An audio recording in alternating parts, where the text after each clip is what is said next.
사도 베드로가 튀르키예 북부에 흩어져 사는 성도들에게 편지를 썼습니다. 세상에 흩어져 사는 성도들이 고난 가운데에서 믿음을 지켜 살려면 여러 가지 어려움이 참 많을 터인데, 그래서 사도 베드로가 그들에게 해줄 격려의 말도 많을 것이고 위로의 말도 많을 것인데, 사도 베드로가 편지 가운데서 제일 먼저 한 말은 뭐냐면 하나님을 찬송한다라는 거였습니다. 우리 주 예수 그리스도의 아버지 하나님을 찬송하리로다. 할렐루야. 3절에서 12절까지가 거의 긴 한 문장이거든요. 이 긴 한 문장의 요지가 뭐냐면 이러이러한 이유로 하나님을 찬송하리로다, 이거였습니다. 그런 생각을 해봅니다. 고민도 많고 갈등도 많고 삶의 애환이 끊임이 없고 그리고 울 일도 참 많은 이 세상에서, 이 땅을 살아가면서 하나님을 항상 찬송하는 것이 가능한 것인가, 이런 생각을 해보게 되는 거죠. 그런데 곰곰이 생각해 보면 우리는 매일 찬송할 충분한 이유를 갖고 있습니다. 그 이유들이 내 삶에서 되게 중요한 것들입니다. 근데 중요한 것들인데 찬송할 중요한 이유들은 잘 우리가 들여다보지 않고 살아갈 때가 많이 있습니다. 오히려 불평할 이유들만 들춰내고 살고 있기 때문에 찬송하기 힘든 게 아닌가라는 그런 생각을 해보게 됩니다. 곽선희 목사님의 설교집에서 곽선희 목사님의 어렸을 때의 경험을 읽은 적이 있습니다. 목사님께서 어렸을 때 시골에 사시다 보니까 짐승들, 들짐승들을 많이 구경을 하시는 거죠. 특별히 멧돼지들을 그렇게 많이 보셨나 봅니다. 산에서 가끔 멧돼지를 보셨는데 이 멧돼지들을 관찰하다 보면 이 멧돼지들이 가끔은 도토리 나무 밑에서 그렇게 땅을 판다는 것입니다. 왜 땅을 팔까요? 사실은 도토리 하나를 발견하고 그걸 하나 먹었거든요. 맛있더라고요. 맛있으니까 이 도토리가 땅을 파면 나올 줄 알고 계속 땅을 파는 것입니다. 사실은 그 도토리가 어디에서 나오는 거죠? 위에서 떨어지는 거였습니다. 나무 위에서 떨어지는 거였는데 그 돼지들은, 멧돼지들은 그 도토리가 땅에서 나오는 줄 알고 그렇게 땅을 열심히 파더라는 것입니다. 곽선희 목사님이 이렇게 소리치고 싶었다고 합니다. 야, 이 멧돼지 놈아, 이 도토리는 위에서 떨어지는 것이 아니라 위에서 떨어지는 것이지 땅에서 나는 게 아니야, 이렇게 소리치고 싶었다고 합니다. 멧돼지의 시각의 방향이 잘못된 거죠. 어딜 바라봐야 됐었습니까? 위를 바라봐야 됐었어요.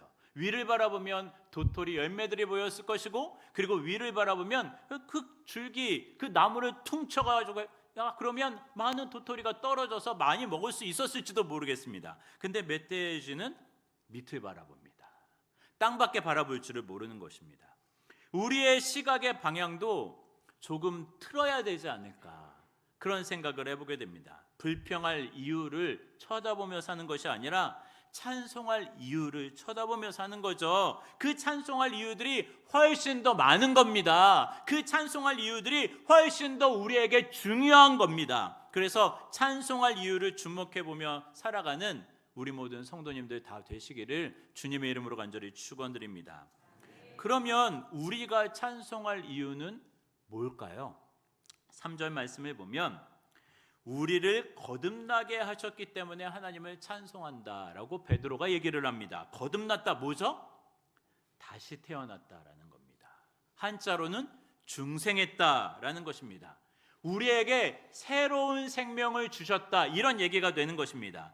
어떻게 우리에게 새로운 생명, 영원한 생명을 주셨다라고 본문에서 얘기를 하고 있죠? 이렇게 말씀을 하고 있습니다. 예수 그리스도를 죽은 자 가운데서 부활하게 하심으로 우리에게 새 생명 주셨대요. 우리를 거듭나게 해 주셨대요. 여기에서 예수 그리스도를 죽은 자 가운데서 부활하게 하셨다, 이 짧은 문장에 예수님의 십자가 사건이 요약되어 있는 것 아니겠습니까? 예수님이 십자가에서 끔찍하게 죽으셨습니다. 굳이 설명할 필요가 없겠죠. 예? 자세히 설명할 필요도 없습니다. 예수님의 손, 발 다 뚫리고 예수님의 온몸이 다 피투성이었고 예수님의 머리에는 가시관으로 그 머리의 피부를 뚫고 있었을 것입니다. 그렇게 예수님께서 끔찍하게 죽으신 이유, 성경은 왜 그렇게 죽으셨다고 얘기하고 있냐면 우리의 죄를 대속하려고, 우리의 죄를 말끔히 해결하시려고 예수님께서 대신 죽으셨다, 이렇게 말씀을 하고 있습니다. 또 성경은 예수님이 죽음에서 다시 살아나심으로 잠자는 자들의 첫 열매가 되셨다, 이렇게 얘기를 합니다. 예수님이 부활하심으로 말미암아 우리의 부활의 보증이 된 거예요. 예수님이 부활하심으로 말미암아 우리의 구원의 확증이 된 것입니다. 그런데 왜 하나님은 우리를 거듭나게 하셨다라고 얘기를 하고 있을까요? 오늘 본문 말씀에 보면요, 그의 많으신 긍휼대로 우리를 거듭나게 하셨다, 이렇게 얘기합니다. 쉽게 말하면 자격은 없지만 불쌍히 여겨줬다는 겁니다. 그래서 예수로 말미암은 새 생명을 우리에게 주셨다는 거죠. 자격은 없지만 우리를, 성도들을 사랑해 주셨다는 겁니다. 그래서 예수로 말미암아 우리를 거듭나게 하셨다는 거죠. 베드로도 자격이 없었습니다. 그는 학문이 깊은 사람이 아니었습니다. 여러분들은 학문이 깊으시네요. 그래서 오늘 졸업하시고 수료하시고 안보과정, 학위과정 그렇게 하시는 거 아니겠습니까? 근데 베드로는 학문이 없었을 뿐만 아니라 오히려 배우지 않은 사람이요, 문맹이었습니다. 그럼 오늘 베드로전서 편지는 어떻게 썼냐고요? 대필입니다. 베드로가 그냥 불러주고 누군가가 이렇게 받아 적은 거예요. 그렇다면 그는 성품이 온화한 사람이었나요? 성경을 보면 그렇지 않은 것 같아요. 이리 튀고 저리 튀고 그런 사람. 그렇다고 그의 성품이 단단하고 의지가 강한 사람이었나요? 절대 아니었습니다. 그래서 다른 사람은 다 줄을 버려도 나는 죽는 데까지 예수님 따라가겠습니다 라고 그렇게 얘기를 했지만 정작 종교 지도자들에게 신문당하시는 예수님을 보고 뭐라고 얘기했냐면 나 예수님 모른다 이랬습니다. 너 예수님의 제자 아니야? 아니 나 몰라. 나 예수님 모른다니까, 전혀 상관없는 사람이야 라고 뻔뻔하게 거짓말했던 사람이 베드로였습니다. 그러나 예수님은 베드로를 구원하셨고 베드로를 또한 제자 삼아 주셨습니다. 왜요? 그저 베드로를 사랑하셨기 때문이에요. 원래 약한 줄 아셨어요. 원래 뻔뻔한지 아셨어요. 원래 자격이 없는지 아셨어요. 그래도 예수님은 베드로를 사랑하셔서 선택해 주신 것입니다. 하루는 예수님께서 물어보십니다. 사람들이 나를 누구라고 하더냐?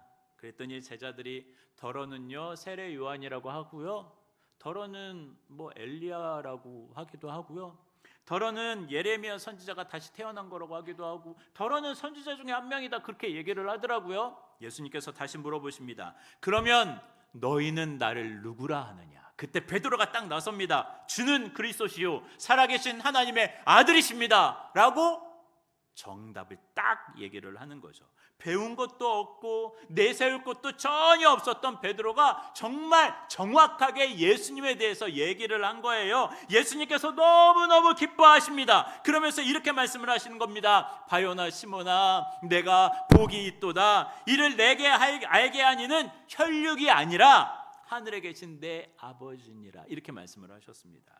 예수님의 말씀을 보면 뭘 알 수 있어요? 네가 잘나서 예수를 안 게 아니야. 네가 잘나서 그런 고백을 할 수 있었던 게 아니야. 뭐라고요? 하나님의 은혜야. 하나님의 은혜야. 예수님의 말씀을 보면 두 가지를 알 수가 있죠. 첫째, 예수님을 바로 아는 것이 그 무엇보다도 가장 중요하다라는 거고요. 둘째, 예수를 알고 믿는 것은 내 힘으로 되는 것이 절대 아니다라는 것입니다. 사랑하는 성도 여러분, 내가 예수를 알고 내가 예수를 믿고 그래서 내가 거듭나서 새 생명 얻은 것은 그 무엇보다도 중요한 겁니다. 중요한 거라고요. 여러분들이 예수를 알고 예수를 믿고 예수를 섬기는 거 너무너무 중요한 거라고요. 그리고 이것은 전적으로 하나님의 은혜입니다. 세상 사람들 생각해 보세요. 똑똑하다고 예수 믿든가요? 안 믿더라고요. 지혜롭다고 성경을 한번 정말 교회에서 말하는 그 구원이 진짜 있는지 한번 살펴볼까 하고 똑똑하다고 지혜롭다고 성경을 막 읽어보면서 구원이라는 것이 무엇인지 막 이렇게 연구하는 사람 있든가요? 좀 있긴 있어요. 아주 소수. 근데 거의 그런 고민 안 하고 살더라고요. 재산이 많다고 시간이 많다고 예수를 섬길 생각 하던가요? 아니더라고요. 아무리 시간이 넘쳐나도 아무리 여건이 넘쳐나도 믿지 못하는 사람들은 믿지 못하더라고요. 믿지 않는 사람들이 대다수이더라고요. 그런데 난 예수를 알아. 나는 예수를 믿어. 그런데 나는 예수 안에서 새 생명 얻었어. 이게 얼마나 감사하고 이게 얼마나 감격스러운 일인지 여러분들 생각해 보셨습니까? 그러니 거듭나서 새 생명 얻은 우리는 무엇보다도 하나님을 찬송해야 되는 줄 믿습니다. 주님을 찬송하시기를 주님의 이름으로 간절히 축원드립니다. 둘째, 우리가 하나님을 찬송해야 하는 이유는요, 우리에게 산 소망을 주셨기 때문이래요. 3절 하반절에 보니까 산 소망을 우리에게 주셨다 그러네요. 자, 그리고 산 소망, 죽은 소망이 아니라는 거죠. 살아있는 소망이라는 겁니다. 이 살아있는 소망이 무엇이냐? 4절 말씀에 보면 썩지 않고 더럽지 않고 쇠하지 아니하는 유업, 그게 살아있는 소망이다 얘기합니다. 이 살아있는 소망이 뭐냐? 곧 우리를 위하여 하늘에 간직된 유산이다 라고 그렇게 오늘 본문 말씀에 얘기를 하네요. 베드로전서를 처음 편지로 받아본 성도들 중에는요, 신앙 때문에 자기 고향에서 추방당해서 사는 사람들이 있었을 거라고 추정을 합니다. 그래서 정말로 여기저기 흩어져서 나그네 삶을 살아가는 사람들인 거죠. 오늘 읽지는 않았지만 1절, 2절에 보면 여기저기 흩어져 있는 나그네들에게 내가 편지한다. 베드로가 이렇게 얘기를 하거든요. 진짜 나그네들인 거죠. 그들의 입장을 한번 생각해 보시죠. 자, 그들이 고향 땅에서 예수 믿는 것 때문에 추방당한 거예요. 자기가 원래 잘 살던 곳에서 예수 믿는다고 너 나가 해가지고 쫓겨난 거예요. 그들의 입장을 생각해 보세요. 통장을 들고 고향에서 추방당했을까요? 주식계좌 갖고 고향 땅에서 추방당했을까요?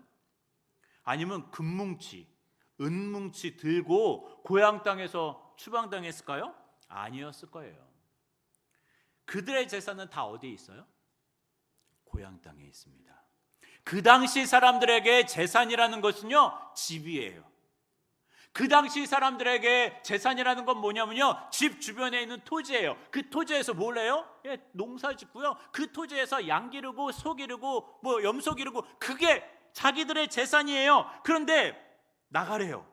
추방당한 거예요. 이런 박탈감이 없을 것입니다. 이런 허탈감이 없었을 것입니다. 그들은 정말 세상적으로 기댈 만한 아무것도 가진 것 없이 추방당해서 흩어져서 신앙생활하고 있었던 거예요. 그러나 사도 베드로는 말하는 것입니다. 너희들에게 살아있는 소망이 있다, 이렇게 얘기를 하는 거예요. 기댈 것 아무것도 없는데 빈 털터리로 지금 나그네 인생을 살아가고 있는데, 세상 사람들한테 추방당해서 지금 쫓겨나서 살고 있는데 너희들에게 살아있는 소망이 있다, 이렇게 얘기를 하는 거예요. 이 땅에 있어서 썩는 그런 유업이 아니다.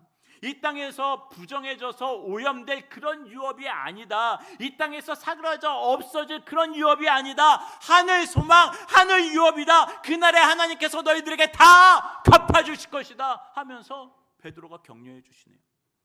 그리고 하나님을 찬송하라는 거예요.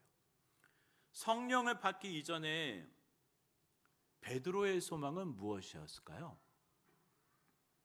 예수님을 따라다니면서 베드로의 소망은 무엇이었을까요? 아마 이거였을 거예요. 우리 예수님이 유대인의 왕이 되셔야지. 그런 소망을 갖고 살았을 거예요.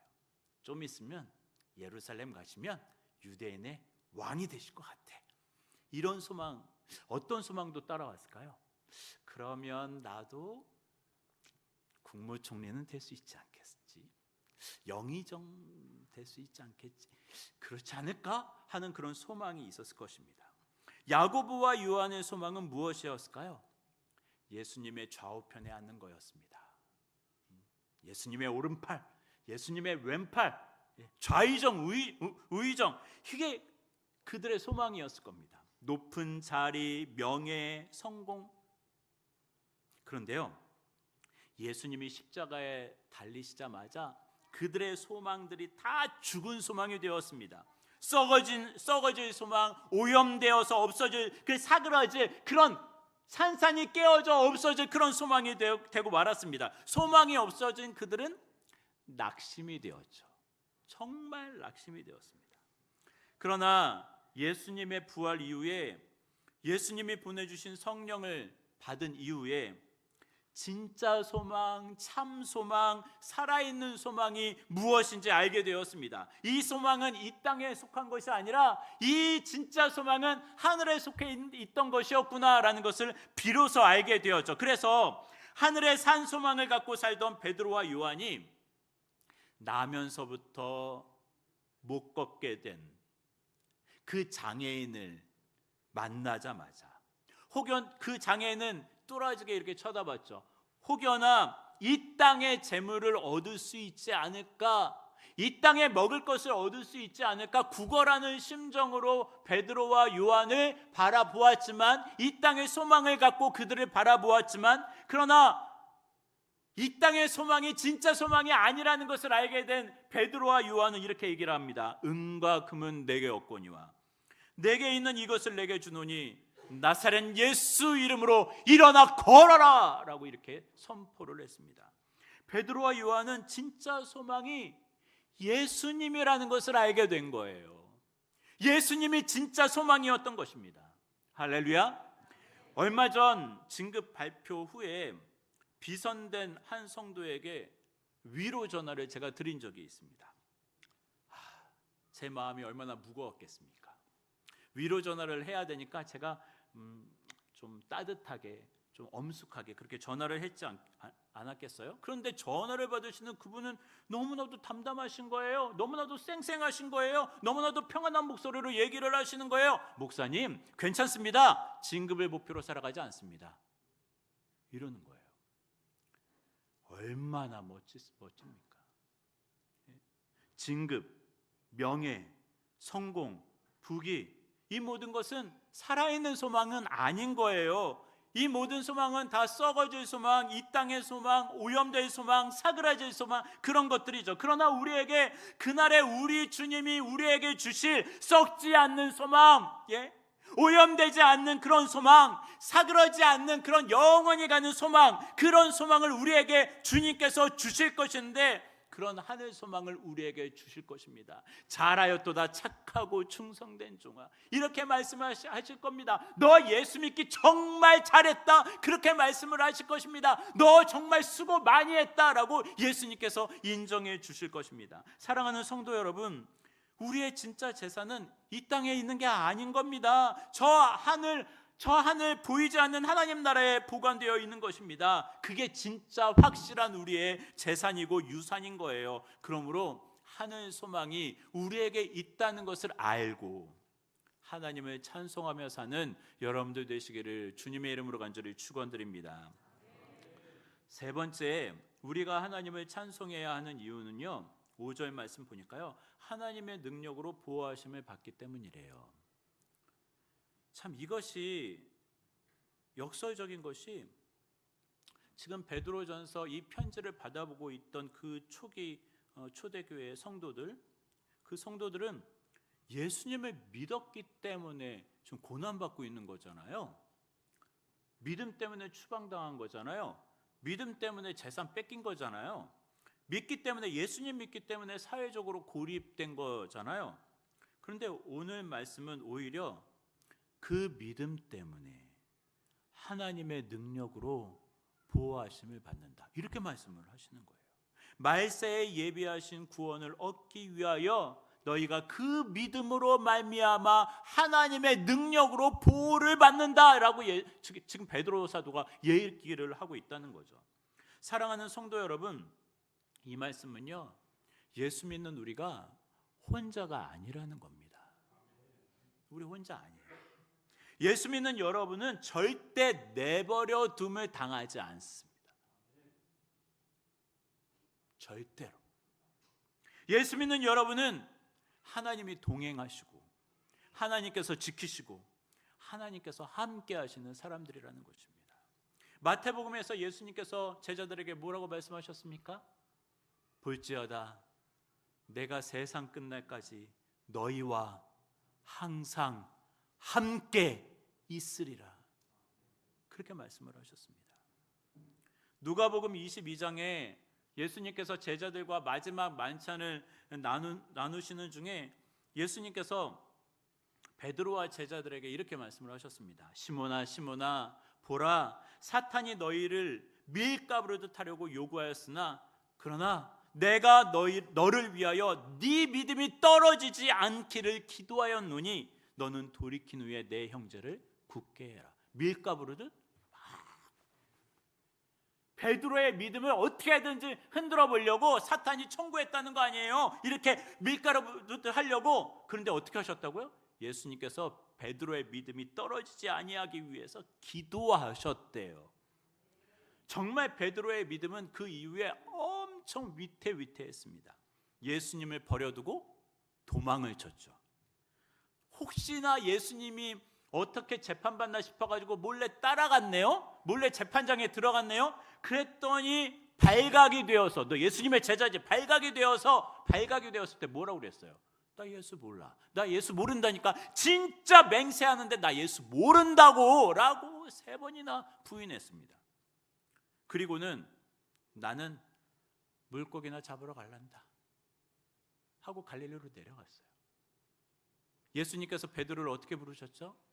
이제 후로는 너를 사람을 낚는 어부가 되게 하겠다 하고 부르셨는데, 사람 낚는 그 어부로 부름받은 베드로가 난 물고기나 잡으러 갈래 하고 다시 내려갔다고요. 사면 팽개치고 내려갔다고요.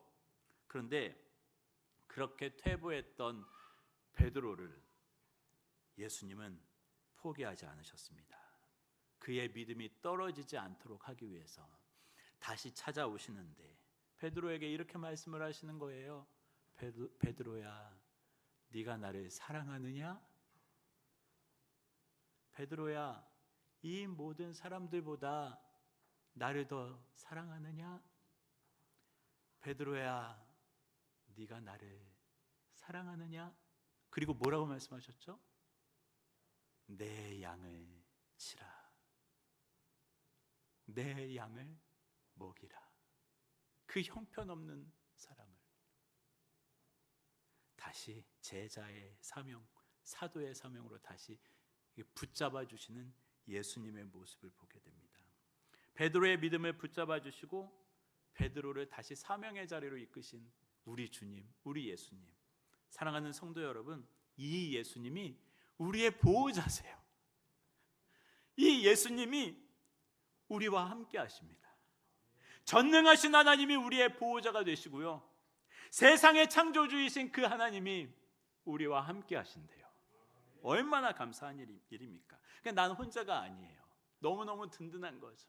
창조주 하나님, 구원자 예수님, 나를 사랑하시는 분이 언제나 내 편이셔. 그러니까 우리는 예수님을 찬송할 수밖에 없는 겁니다. 우리가 하나님을 찬송할 이유가 이렇게 많이 있어요. 그것도 아주 중요한 이유들입니다. 그래서 우리는 늘 찬송할 수밖에 없는 거예요. 우리가 하나님을 찬송하는 이유, 첫 번째, 나에게 새 생명 주셨기 때문이에요. 나를 사랑하시고 나를 위해서 십자가에 죽으시고 나를 위해서 부활하신 예수님, 나에게 새 생명 주신 예수님, 찬송할 수밖에 없어요. 두 번째, 우리가 하나님을 찬송할 수밖에 없는 이유 뭐죠? 우리에게 살아있는 소망을 주신 분이에요. 이 땅의 것이 아닌 하늘의 신령한 것을 우리에게 주셨죠.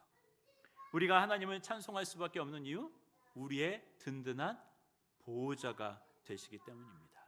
우리는 늘 주님이 동행해 주시고 계시는 거예요. 아까 서두에서 우리의 시각을 좀 틀어보자 이렇게 말씀을 드렸잖아요. 근데 얼마 전에 저는 이제 공군본부에서 근무하지 않습니까? 그러니까 본부교회를 같이 섬겨요. 공군본부교회 담임 목사님하고 같이 어디 출장 갔다가 차 안에서 같이 타고 이제 돌아오는 길이었습니다. 목사님이 저보다 후배죠. 후배 목사님이죠. 카이스트를 지나가고 있었어요. 제가 그래서 그랬습니다. 본부 담임 목사님한테 똑똑한 사람 보면 난 참 그렇게 부러워. 진짜 그렇거든요. 여러분들 부럽습니다. 여러분들 너무 똑똑해 보이세요. 똑똑한 사람 보면 난 그렇게 부러워 이랬어요. 그랬더니 본부 담임 목사님이 그러시는 거예요. 제일 똑똑하신 예수님이 우리 주님이신데 뭐가 부러울 게 있을까요? 그러는 거예요. 그래서 제가 뭐라고 그랬냐면, 야, 선배 앞에서 설교하냐? 이렇게 제가 그랬습니다. 그런데요, 사실 지나고 보니까 이런 자세가 필요한 거예요. 내게 없는 것보다 내게 있는 게 훨씬 많아요. 내게 없는 것보다 내가 갖고 있는 것이 훨씬 더 중요한 것들이에요. 그게 뭐예요? 예수님이에요. 남이 갖고 있지 않는 가장 중요한 예수님. 우린 예수님을 갖고 있는 거예요. 6절 말씀 한번 읽어보실래요? 6절 말씀 다 같이 한번 읽어보도록 하겠습니다. 시작.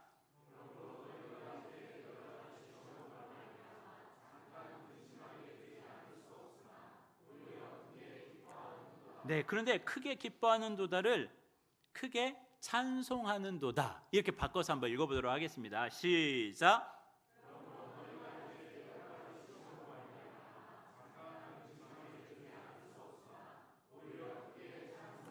할렐루야. 네, 우리가 찬송할 이유가 있습니다. 첫째, 우리 예수님께서 우리에게 새 생명 주셨기 때문에. 둘째, 예수님께서 우리에게 산 소망, 살아있는 소망을 주셨기 때문에. 세 번째, 예수님께서 우리를 끝까지 지켜주시고 보호해 주실 거기 때문에. 할렐루야. 그래서 우리는 주님을 찬송할 이유가 있습니다. 다 같이 기도하겠습니다. 사랑과 은혜가 많으신 아버지 하나님, 우리가 주님을 찬송할 이유가 있습니다. 우리에게 주신 새 생명, 우리에게 주신 산 소망, 우리를 영원히 지켜주실 그 예수님의 은혜와 보호, 이런 것들 때문에 우리는 날마다 주님을 찬송할 수밖에 없습니다. 찬송받아 마땅하신 예수님을 붙잡고 하나님, 앞으로의 군생활, 우리의 모든 인생 여정, 주님을 찬송하며 살아갈 수 있는 저희들 되게 하여 주옵소서. 예수님의 이름으로 기도리옵나이다. 아멘.